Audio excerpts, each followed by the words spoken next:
Hi everyone, I want to share an Excel sheet that might be very useful for the equilibrium calculations that you have to do today and tomorrow. Well, first of all, if you look at the top place here, what I have on this Excel sheet is I have the 4 reagents that we used, and I entered the densities and the concentration, at least for HCl. Now I've used some random numbers. You can use the correct numbers that you used. I also added the amount used right here for my solutions, and that will vary for your sample, of course. Now, since I don't have correction factors, my correction factor is 0, resulting in my actual volumes being the same as the amount used. But of course, you can correct that based on your findings in the first lab, so your correction factor should be a little bit different. I also included the molar masses, and you can add molar mass yourself with more sig figs if you feel like it, but these are the molar masses I used in my calculation. Now, in order to do the experiment and do the calculation and set up the ice table, what we need to know is our initial moles in our 50 milliliter sample that we made and that we stored for 2 hours. So how did I calculate this? Well, first of all, if you look at this part here in the Excel sheet, acetic acid, ethanol, and ethyl acetate is very easy to calculate. Density times volume gives you the mass, typically in grams, divided by the molar mass, gives you the initial moles. Using Excel, you can see that you can use a simple equation using the data from above. So, for example, for acetic acid, B6 is this density here, F6 is the actual volume used, and G6 is the molar mass. So these 3 building blocks help me calculate the initial moles, which result in a number of 0.17468 moles of acetic acid. And the calculations for ethanol, ethyl acetate work the same way. All right, so this should be straightforward. How about HCl? Well, HCl is our catalyst, but it's important in the titration calculation. So we also need the initial moles in 50 milliliters. That is calculated right here. Now, moles of HCl is equal to molarity times volume, this guy here, and using its Excel equation, I substituted the concentration and the actual volume. And I know this is looking like a mess, but I hope you can follow me.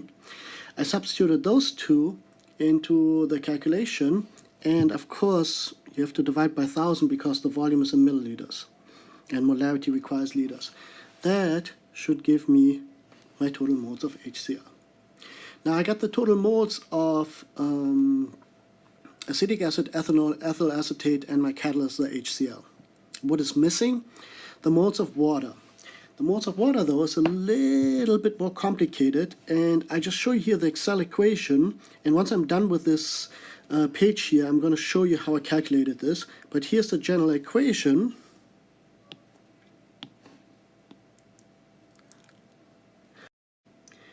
Now, of course, if you use this equation, you just get a number, which is 1.00930.132. So that's my initial moles of water.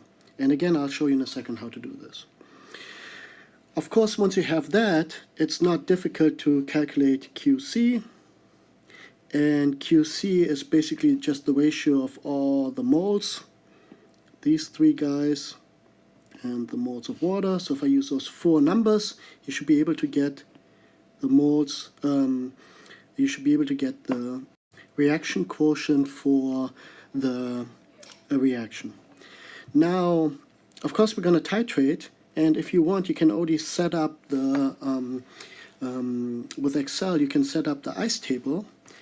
And in order to set up the ice table, what you need is the initial change in equilibrium for our substances. And I marked in yellow everything you need to enter. First of all, I want to note we're using 5 milliliters. So that means all the initial moles need to be divided by 10 because it's only a small amount of the 50 milliliters. So we're using less moles. So you can account for this. Second, you need to enter the molarity and the volume of NaOH titrated in your titration. And again, these are representative values. When you hit the lab, the values might be a little bit different. You can enter your values. Once you have that, of course, you can calculate your equilibrium constant using an ice table. And you need to enter the initial moles. And then I have some equation where the equilibrium here is actually calculated from the moles of NaOH minus the moles of HCl. That should be the moles of acidic at equilibrium. Now what's beautiful is that the moles of NaOH is simply the molarity times the volume in liters, and the moles of HCl, well, they're right here. So you take those two numbers, subtract them, that gives you the equilibrium. Knowing the initial and equilibrium gives you the change, and if you know the change, you can calculate it for everything else. And then you just take the equilibrium concentrations and plug them into Kc. So this worksheet does everything for you. It's already set up, and I'm going to share this with you. Now let's take a look how we calculate the moles of water. So let's take a look how we get the moles of water. Okay, so the moles of water is equal to the mass of water divided by the molar mass of water, which means we need the mass of water. Well, the mass of water is equal to the mass of the solution minus the mass of HCl, which is my solute. Mass of solution is easy to calculate, density times volume. Mass of HCl is easy to calculate. That is simply molarity of the solution times the volume of the solution in liters. That gives me the moles divided by the molar mass of HCl. And if I calculate the mass of solution, so this is density times volume minus molarity times volume over molar mass of HCl. If I subtract those two numbers, that gives me the mass of H2O. That divided by the molar mass of water, and you're done. Those calculations, again, is done in your Excel sheet. You can check the equation. Notice that here in molarity we need liters, so there's a factor 1,000 involved, because 1,000 milliliters is 1 liter. I hope this helps, and if you have questions, email me.